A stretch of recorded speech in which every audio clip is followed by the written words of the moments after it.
Hi guys, నేను మీ రాగినేని. మన ఛానల్లో లాంగ్ వీడియో పెట్టేసి ఆల్మోస్ట్ చాలా రోజులు అయిపోతుందండి. ఈరోజు అయితే బెండకాయ ఫ్రైని సింపుల్గా ఎలా చేసుకోవాలో చూపిస్తున్నాను.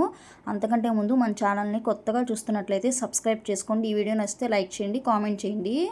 ముందుగా వచ్చేసి స్టవ్ ఆన్ చేసుకొని ఒక కళాయి పెట్టుకోవాలి. దాంట్లో ఒక ఆయిల్ వేసుకొని ఆయిల్ బాగా హీట్ అయిన తర్వాత పల్లీల్ని ఫ్రై చేసుకొని ఒక పక్కన పెట్టుకోండి. అదే ఆయిల్లో ఎండుమిరపకాయలు, కరివేపాకు కూడా ఫ్రై చేసుకొని పక్కకు తీసేసుకోండి.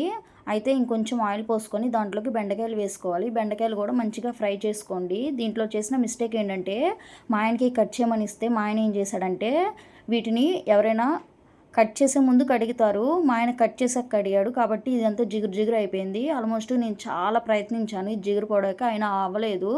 మ్యాక్సిమం చాలా వరకైనా బాగానే ఉంది, టేస్ట్ మంచిగానే చేసుకున్నాను. ఇది బాగా ఫ్రై అయిన తర్వాత దీంట్లోకి అయితే సాల్ట్, పసుపు, కారం వేసాను. మీకు ఒక టిప్ చెప్తాను. బెండకాయలు కళాయిలో వేసినట్లే మూత పెట్టకూడదు, ఎందుకంటే ఆవిరికి వాటర్ వచ్చేసి జిగురైపోతాయి ముక్కలు. మీరు ఎప్పుడు అలా చేయకండి. ఇదైతే బాగా ఫ్రై అయిన తర్వాత దీంట్లోకి అయితే ముందుగా ఫ్రై చేసుకున్నటువంటి పల్లీలు, ఎండుమిరపకాయ, కరివేపాకు వేసుకుంటే మన బెండకాయ ఫ్రై అయితే అయిపోయినట్లే. ఈ వీడియో కనుక మీకు నచ్చినట్లయితే లైక్ చేయండి. నచ్చిందని అనుకుంటున్నాను. Bye guys.